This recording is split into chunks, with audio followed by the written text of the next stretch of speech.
Welcome, folks, to the wildest origin story in history. Before we had toxic family group chats, bad reality TV, or dramatic holiday dinners, the Greek gods were already redefining what it means to be a dysfunctional family. Think Succession meets Jerry Springer, but with a bit more lightning, betrayal, and, well, a little bit of cannibalism. This is the story of Gaea, Uranus, Cronus, and Zeus. 4 generations of family trauma so deep, even the gods would need a lifetime subscription to therapy. A spoiler alert, if you thought having a weird uncle was awkward, wait until you hear about the time one of these guys ate his kids because of a prophecy. Yes, you heard that right, ate his kids. Now, before you start feeling bad about your family, let me assure you, compared to the gods, your Thanksgiving table is bliss. The drama between these celestial beings could make a modern soap opera look like Sesame Street. We're talking betrayals, backstabbing, literally, and power struggles over the throne. And let's not forget the bizarre parenting decisions, like imprisoning your children inside their mother, or eating them whole to avoid a hostile takeover. Parenting magazines really missed an opportunity there. Now here's the kicker. These gods didn't just invent dysfunction, they perfected it. Forget family feuds. This was a full-blown Olympian-level civil war that spanned generations. It's like they read the playbook on how not to raise a family and said, challenge accepted. You've got Gaea, Mother Earth, hooking up with her son, Uranus, to create a bunch of kids. Then Uranus, just a stellar father figure, decides that the best way to handle his kids is by shoving them right back into Gaea's womb. Ever wonder where claustrophobia comes from? Now you know. And don't even get me started on Cronus. You think your dad makes bad choices? Cronus took paranoia to a whole new level. Convinced that one of his kids would overthrow him, he ate them. I mean ate them, as if timeouts weren't an option. Apparently, when it comes to conflict resolution, swallow your problems was taken very literally. But like any good family saga, this story isn't just about terrible decisions. It's about revenge. Lots of it. What makes it even better is that despite all the overthrows, betrayals, and cosmic power plays, nobody seems to learn anything. It's like watching someone touch a hot stove over and over again, saying, "This time will be different." Spoiler, it never is. So buckle up, my friends, because we're diving into the original Greek origin story. A tale with more drama than a season finale of The Bachelor, more backstabbing than a corporate boardroom, and more dysfunctional parenting than, well, every sitcom ever. And the best part? No matter how crazy it gets, you leave here feeling a whole lot better about your own family. So let's start with the start of anything, Gaea and Uranus. That's coming next. Don't go anywhere. I'll be right back.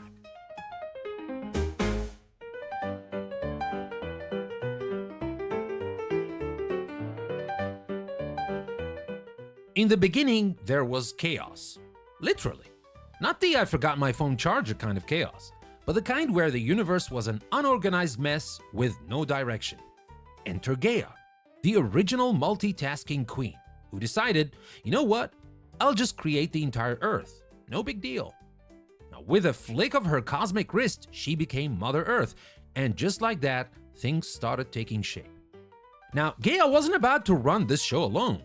So naturally, she created Uranus, the sky. Because obviously, who doesn't need a tall, blue companion hovering over them 24/7? It was love at first creation. If you thought your Tinder profile had quirks, try explaining, "I manifested the sky as my boyfriend." Now these two got busy. Really busy. Gaea and Uranus' relationship was productive to say the least. They didn't just binge watch Season of Life on Earth, they created kids by the dozen. Titans, Cyclops, Hecatoncheires, those creepy 100-handed giants, you name it, they had it. They were like the original power couple, popping out gods like a family trying to field their own football team. But here's the twist. Uranus was not Dad of the Year material. Turns out, he wasn't into kids that looked weird or, had 100 hands. So in his infinite fatherly wisdom, he came up with a brilliant solution. Shove them all back inside Gaea. That's right, folks. The sky god decided, if I can't deal with these kids, let's just return them. Forget parenting tips, Uranus invented the celestial version of hitting undo. Imagine Gaea for a second. She's just given birth to a literal army of children, only to have her partner try to stuff them back in. I carried you for 9 months and this is how you repay me? Well, every mother on earth just collectively sighed in empathy. If passive-aggressive text had been a thing back then, you know Gaea would have been lighting up Uranus's inbox. But as anyone in a toxic relationship knows, there's only so much you can take. Gaea had had enough. She wasn't about to let Uranus treat her womb like a divine storage unit anymore. So she pulled aside her son Cronus, probably over a passive-aggressive dinner, and handed him a sickle. Listen, sweetie, I need you to take care of your father. And Cronus, the overachiever of the family, was more than happy to oblige. The result? Uranus got a swift and rather unceremonious castration. Yep, Cronus didn't just tell his dad to step down. He made him step down in the most painful way possible. Sorry, Dad, it's not personal, it's prophecy. And just like that, Uranus's reign ended, leaving behind some celestial baggage and a whole lot of unresolved trauma. Now, as Uranus floated away into cosmic obscurity, he left Cronus with a parting prophecy. Just wait. One day your kids will do the same to you. True Greek fashion, instead of learning anything from this delightful exchange, Cronus thought, challenge accepted. And thus, the cycle of betrayal began. Well, next we're gonna move on to talk about Cronus, the original daddy issues. That's coming next, don't go anywhere, I'll be right back.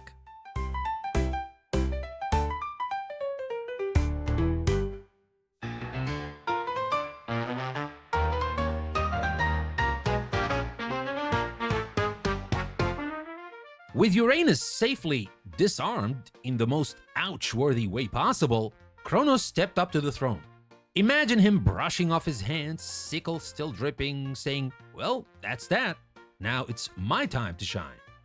Except instead of making improvements, Cronus decided, I think I'll do exactly what my dad did, but with a bit more flair. Cronus wasn't exactly a warm and fuzzy type of ruler. He grabbed the family throne with the enthusiasm of someone taking over the remote control, thinking, finally, no more weird parenting, just peace and order. But paranoia has a way of creeping in. That little prophecy from Uranus, your own kids will overthrow you someday, started looping in Cronus's head like an annoying pop song you can't stop humming. And boy, did Cronus hum it loud. Following in the grand Greek tradition of keeping things in the family, Cronus married his sister Rhea. Nothing says I love you quite like marrying your sibling because, well, options were limited back then. Together, they had a kid, and everything seemed fine for about 5 minutes, until the prophecy alarm blared again in Cronus's head.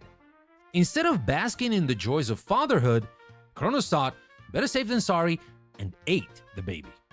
Yep, straight up ate it. No salt, no seasoning, just popped the newborn right into his mouth like a paranoid dad snacking on Cheetos. Parenting skills? Negative. And if that wasn't enough, he repeated this charming little tradition 5 more times. Rhea would give birth, hand over the baby, and down the hatch it went. Cronus probably thought he was a genius. No kid, no problem, right? Now, this guy managed to invent the worst form of conflict resolution ever. Swallowing your problems, literally. Forget helicopter parenting. This was vacuum cleaner parenting at its finest. Now, after 5 traumatizing rounds of baby meat's esophagus, Rhea hit her breaking point. You eat 1 more of my babies and I swear. So when baby Zeus came along, Rhea decided to switch things up. This time, instead of handing Cronus their newborn son, she handed him a rock wrapped in a blanket. And would you believe it? Cronus didn't even look at the bundle before gulping it down. Extra crunchy, he probably thought. Zeus, meanwhile, was whisked away to a cave far from his father's digestive system to grow up in secret. Now here's where it gets even more ridiculous. Cronus had no idea he'd just eaten a rock. You've got to admire Rhea's audacity here. She played her paranoid husband like a fiddle. Sure, honey, go ahead, eat this, baby. Hope it tastes earthy. And Cronus, none the wiser. Well, this is what happens when you act on paranoia instead of logic, folks. Well, meanwhile, Zeus was growing up fast, fueled by a steady diet of goat milk and revenge fantasies. And Cronus? Well, he was just living his best life, assuming he'd outsmarted the prophecy and secured his throne forever. He probably kicked back on Mount Olympus, snacking on ambrosia and congratulating himself on being a strategic mastermind. But here's the thing about Greek mythology. When someone thinks they've beaten a prophecy, it's usually just the beginning of the end. Cronus had swallowed a rock, not his destiny. And Zeus, he wasn't just growing up, he was plotting the ultimate family reunion, one that Cronus would never forget or digest. The stage was set for the next big betrayal, because in Greek mythology, if there's one thing you can count on, it's that what goes around comes around, and sometimes it comes back with a vengeance. Now, while Cronus lounged on his throne, blissfully unaware that he had a boulder digesting in his stomach instead of his son, little Zeus was busy growing up in exile. Raised in a secret cave by nymphs and fed on goat's milk, because apparently that's how you raise a future king, Zeus knew from the start that his life had a very specific goal: overthrow Dad. If the other gods had access to motivational posters, Zeus's would have read, "Revenge is a dish best served right after puberty." He trained, bided his time, and plotted his triumphant return. Because hey, there's nothing like a little childhood abandonment trauma to fuel a power grab. Now, when Zeus finally came of age, he knew it was time to crash the family party. But first, he needed a strategy. So in a brilliant act of trickery, Zeus disguised himself as a humble cupbearer and cozied up to his father. Cronus, completely oblivious, probably welcomed him like, "Ah yes, another servant to fetch me snacks." Big mistake, buddy. Zeus handed Cronus a special drink, a divine cocktail laced with something that was guaranteed to get the party started in reverse. One sip and Cronus found himself violently throwing up everything he'd eaten. I mean everything. And one by one out came Zeus's siblings, fully grown and slightly traumatized, but otherwise intact. Imagine the scene. Your siblings get coughed up after spending years in your dad's stomach, and instead of being grateful, they look at you like, "Took you long enough." Now, Zeus, of course, stood there with a smug grin, knowing he'd just pulled off the grossest rescue mission in mythology. Now, once his siblings were free, Zeus didn't waste any time forming an army. "All right, team, who's ready to overthrow Dad?"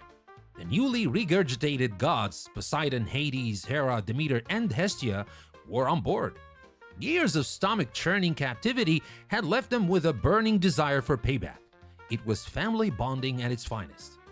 On the other side of the battlefield were the Titans, led by Cronus, who was still wiping the remnants of last night's divine vomit off his toga. He rallied his Titan siblings to fight the Olympians in what would become the cosmic version of a bitter family reunion, except instead of awkward conversations about careers, they hurled mountains and lightning bolts at each other. Zeus, always one to think strategically, knew he needed backup.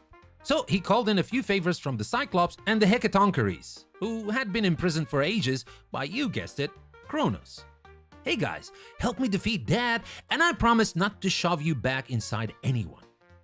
How could they resist? The Cyclops, grateful to Zeus, gifted him with thunderbolts. "Here, kid, use this wisely, or not, we don't care."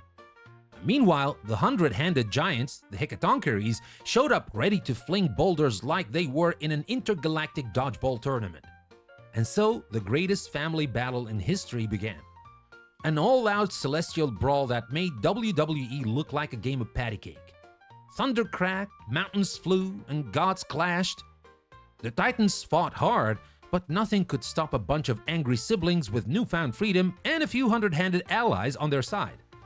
In the end, Zeus and his siblings triumphed. Cronus was defeated, the Titans were cast down into Tartarus, Greek mythology's version of a high-security prison, and Zeus finally claimed the throne. With Cronus out of the way, you'd think Zeus would take a moment to reflect on the whole bad parenting cycle and decide to do better. But nope. Zeus looked around, lightning bolt in hand, and said, "All right, folks, time to start my reign. And just to be clear, everything is mine now. New boss, same old dysfunction." Zeus divvied the universe like a kid choosing teams for dodgeball. "Poseidon, you take the sea. Hades, enjoy the underworld. I'll handle, well, everything else because, well, it's me." Thus began a new era, one filled with infidelity, family squabbles, and more poor decisions than a college freshman at their first frat party. The prophecy had come full circle. Zeus had overthrown his father just as Cronus had overthrown Uranus. And if you think Zeus learned anything from all of this, you'd be wrong. In fact, he pretty much perfected the art of terrible leadership. As the king of the gods, Zeus would go on to cheat on his wife, pick fights with mortals, and hurl lightning bolts at anyone who annoyed him, which, to be fair, was pretty much everyone. Because if there's one thing we've learned by now, it's that in Greek mythology, no one breaks the cycle. They just ride it like a roller coaster, screaming the whole way down. Alright, my friends, so Zeus is the ruler now. Next, we're gonna talk about the revolt, when the kids strike back. That's coming next, don't go anywhere, I'll be right back.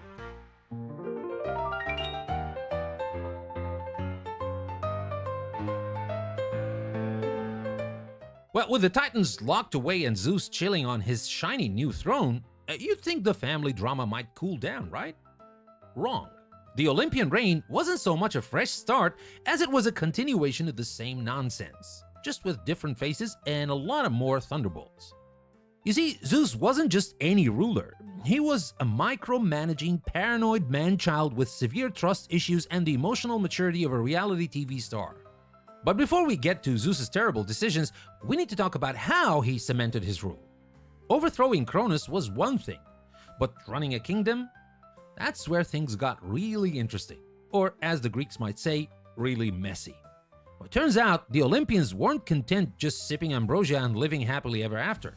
No, they had to keep the drama alive. As soon as Cronus was dethroned, Zeus's paranoia kicked in. If my dad tried to eat me, what's stopping everyone else from pulling the same stunt? Zeus's solution? Well, make sure no one, even remotely, posed a threat.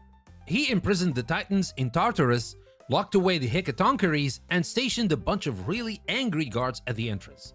It was like Zeus had binge-watched Game of Thrones and thought, yeah, let's just imprison anyone who looks remotely ambitious. But paranoia isn't the best leadership strategy.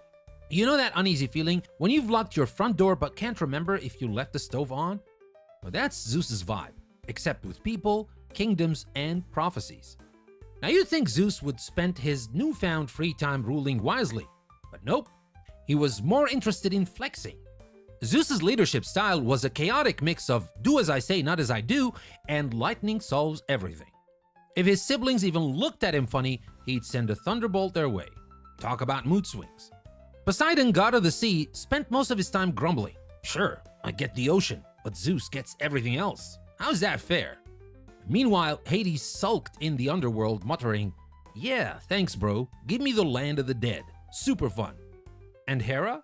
Well, Hera had the misfortune of marrying Zeus, an arrangement that played out like a season-long soap opera of cheating, scandals, and petty revenge. A spoiler, Zeus was not husband of the year. For a guy obsessed with preventing betrayal, Zeus sure didn't see the next revolt coming. Now, you'd think after witnessing generations of backstabbing, he might have, I don't know, set up a reliable security system or something. But Zeus's downfall wasn't an invading army or a prophecy. It was his own arrogance. See, while Zeus was busy throwing thunderbolts at mortals for sport, some of the Titans' children, especially the monstrous Typhon and his wife Echidna, decided they were done being sidelined. If the Olympians thought they had seen drama, they were about to get a masterclass. Typhon was no ordinary rebel. He was a towering, fire-breathing, snake-covered monstrosity with a grudge. Now picture Godzilla, but angrier and more motivated. Typhon wasn't interested in subtle coups or political intrigue. No, he just wanted to break stuff, preferably Zeus's stuff. When Typhon stormed Olympus, the gods panicked like interns on their first day. Zeus, ever the fearless leader, took one look at the chaos and get this, ran. Well, that's right, the almighty Zeus transformed into a bird and flew off to safety. Leadership, folks. Now, after hiding out for a bit, and realizing that running away probably wasn't the best look for a god, Zeus decided to rally the troops. He returned to Olympus, grabbed his thunderbolts, and with the help of his siblings, finally managed to take Typhon down. It wasn't easy. There were mountains thrown, entire cities wrecked, and at one point, Zeus even lost his tendons. Yes, you read that right. Typhon ripped out Zeus's tendons. Greek mythology, everyone. But in the end, Zeus trapped Typhon beneath Mount Etna, where he supposedly still causes earthquakes and volcanic eruptions whenever he sneezes. And with Typhon defeated, Zeus's reign was secure. For now. But if there's one thing Greek mythology teaches us, it's that peace never lasts. The Olympians would go on to bicker, betray, and backstab their way through eternity.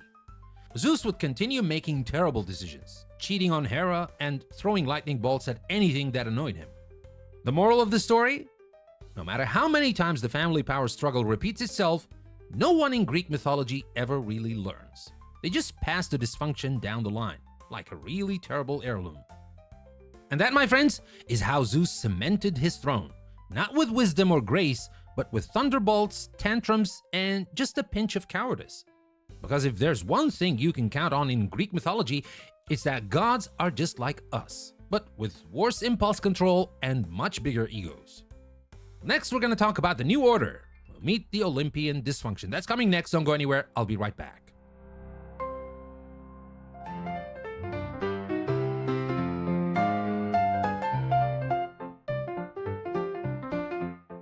So, with Typhon tucked safely under a mountain and Zeus lounging on his sky-high throne, you'd think this was the part where everything finally settled down, right? Well, think again. Welcome to the New Order of the Olympians, a world where power is won through tantrums, sibling rivalries, and unhinged decision-making. The Titans may have been thrown into Tartarus, but dysfunction? Oh, that stuff was here to stay. Zeus wasn't exactly the open-door policy kind of boss. His approach to ruling was a mix of micromanaging, overreacting, and throwing lightning bolts at minor inconveniences. If mortals prayed too much, thunderbolt. Not enough prayer, thunderbolt. If you sneezed funny on a Tuesday, guess what? Thunderbolt. It's like Zeus lived by the motto, when in doubt, smite. And what about laws or diplomacy? Oh, forget it. Zeus's idea of conflict resolution was to zap problems until they stopped moving. It was less enlightened king and more petulant toddler with godlike powers. Now, of course, no story of dysfunctional governance would be complete without sibling rivalry. Zeus didn't rule alone. He handed out kingdoms to his siblings, each with its own built-in grudges. Poseidon got the sea, but never stopped whining about not getting the sky. Oh, cool, Zeus, you get the heavens, but I have to babysit fish. Awesome. Meanwhile, Hades grumbled from the underworld thinking, fantastic. I get dead people. This is fine. Hera, Zeus's wife, and also his sister, because Greek mythology didn't come with a family tree, it came with a tangled vine. Hera had a special role, the goddess of marriage and family. Ironic, since her husband spent most of his time cheating on her with nymphs, mortals, and practically anything else with a pulse. Now, each affair was followed by a petty revenge plot from Hera, like setting monsters loose on Zeus's lovers or turning them into cows. Love, Olympian style. Now, if Mount Olympus were a modern office, it would have been the most toxic work environment imaginable. Team building exercises? Not a chance. Water cooler conversations? More like plotting sessions for the next betrayal. Every Olympian had their quirks. Aphrodite flirted with anything that moved. Ares loved starting fights just to see what would happen. And Dionysus, well, he stayed drunk most of the time.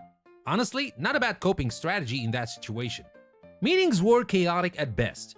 Zeus would call everyone together only for the gods to start bickering about ancient grudges. Remember that time you stole my cows? Oh yeah? Well, you turned my girlfriend into a tree. If HR departments existed back then, they would have thrown in the towel within a week. Meanwhile, down on Earth, mortals were just trying to survive this divine soap opera. They never knew when Zeus might throw a tantrum and send a flood, or when Poseidon would stir up a hurricane just to prove a point. Oh, sorry about your shipwreck, mortal. My brother was being a jerk again. Praying to the gods was a roll of the dice. One day you might get a blessing, the next you could get turned into a tree for no apparent reason. Basically, the gods treated humans like Sims character. Mildly amusing, easily smiteable, and not worthy of much concern. If mortals ever needed emotional support, they weren't getting it from Olympus. Not a chance. Now, you'd think after throwing their parents and barely surviving a war, the Olympians might have learned a thing or two about cooperation. Nope. They simply took the same playbook of betrayal and dysfunction, slapped their names on it, and ran with it. It's like every generation of gods said, why fix the mess when you can just pass it down to the next one? Zeus knew full well that his reign wasn't foolproof. He'd heard the whispers. Prophecies always lingered in the background, like that weird uncle at a party who keeps bringing up old family drama.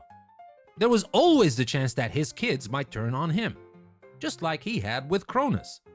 But instead of breaking the cycle, Zeus leaned into it. Better to smite first and ask questions never. Now, the story of the Olympians is a masterclass in never learning from history. Every betrayal, every tantrum, every thunderbolt thrown in anger, it was all part of the divine tradition. And just like their parents, the Olympians continued to sow chaos, squabble over power, and meddle in the lives of mortals. In the end, they proved one thing: even gods, with all their power, are just as flawed, impulsive, and petty as the rest of us.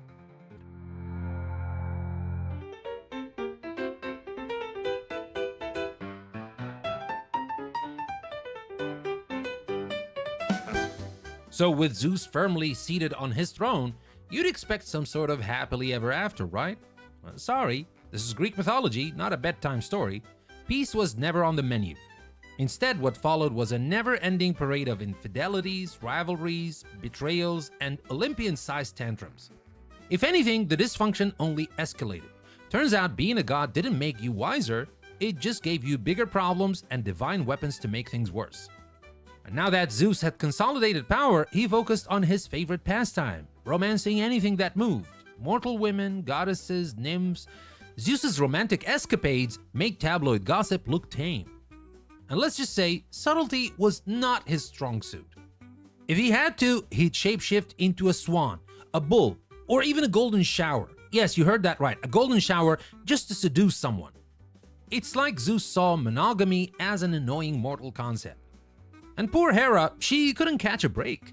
Every time Zeus's affairs resulted in another demigod love child, Hera's wrath was swift and very creative.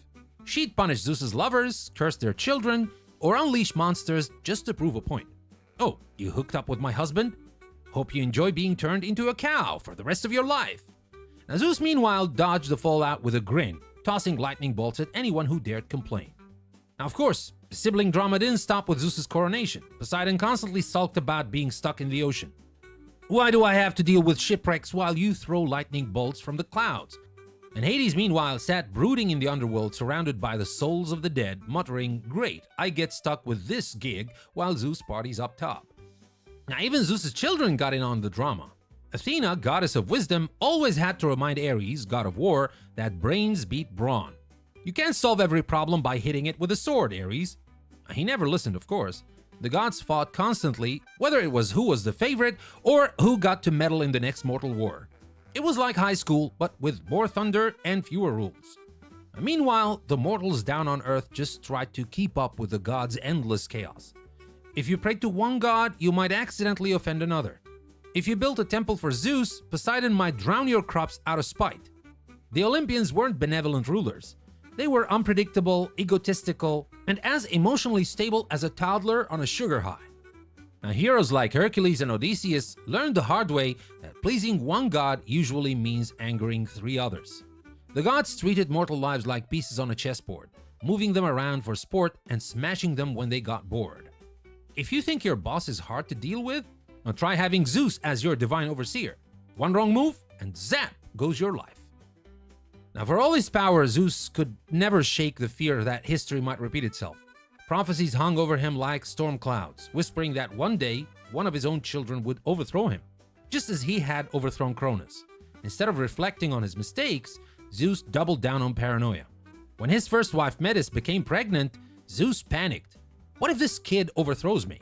So naturally, he swallowed Metis whole. Well, that's right, Zeus took it even a step further than Cronus himself. Zeus decided the best way to avoid being betrayed was to gulp down the mother of his unborn child. But in classic Greek fashion, things didn't go as planned. One day, Zeus developed a splitting headache, literally. And out popped Athena, full grown and armored from his forehead. Well, think about a birth story. And so, my friends, the cycle continued. The gods betrayed each other, fought for power, meddled in mortal affairs, and made the same mistakes over and over again. Each generation carried the baggage of the last, like a divine game of Pass the Dysfunction. Zeus might have been the king of the gods, but he was just as trapped in the family drama as the rest of them. In the end, the story of the Olympians isn't really about triumph, it's about how power corrupts, how people or gods cling to their flaws, and how no one really learns anything. Zeus, Cronus, Uranus, it didn't matter who sat on the throne. The dysfunction ran too deep to be stopped. And that, my friends, is the origin of everything. The Greek gods weren't just rulers, they were the original dysfunctional family. They lied, cheated, fought, and overthrew each other in an endless loop of chaos. If you ever feel bad about your own family drama, just remember, at least your dad didn't swallow you to avoid a prophecy, and your siblings didn't try to trap you in the underworld.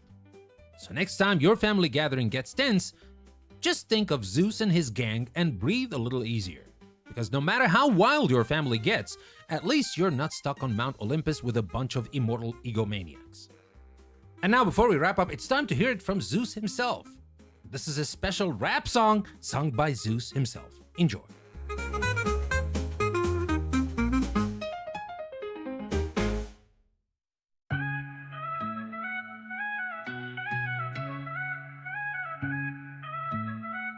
Yo, it's Zeus, I'm the mighty king of the crew. Got lightning bolts ready.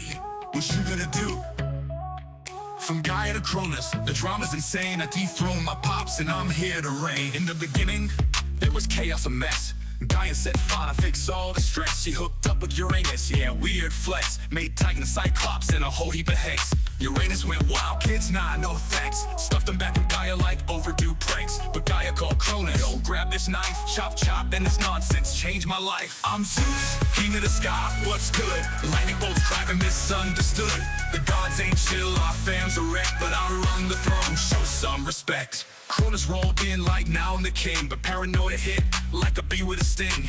Dude was wild, ate kids like snacks, kept them inside like they were godly Big Macs. But Mama Rhea had a plan so slick, gave him a rock, said chew on this trick. Meanwhile, little me got raised in a cave, goat milk for breakfast, plot to enslave. I'm Zeus, king of the sky, what's good? Lightning bolts cracking, misunderstood. The gods ain't chill, our fam's a wreck, but I run the throne, show some respect. When I came back, I made Cronus spew. Out popped my siblings, squad brand new. We threw down with titans, a celestial brawl. I made them eat dirt, yeah, we took it all. Cyclops gave me lightning, said here you go. Use it for chaos, or I don't know. Now Poseidon salty, Hades feels down, but I'm king, baby, rocking this crowd. Hera's mad, I sneak off on the sly. Turn to a swan just to catch someone's eye. Infidelity? Yeah, that's part of my vibe, but Hera finds out. Oh man, she snide. Meanwhile, mortals pray like, please no storm, but I'm Zeus, and chaos is my norm. Smiling for fun, then blame Typhon. I'm the king, baby, deal with it, move on. I'm Zeus, king of the sky, what's good? Lightning bolts cracking, misunderstood. The gods ain't chill, our fam's a wreck, but I run the throne, show some respect. Olympian life, it's a soap opera dream. Drama on drama, it's the godly theme. So next time you think your family's wild, remember us gods, chaos style. Yo, I'm Zeus, and this is my reign. Mess with the gods, get hit with the pain.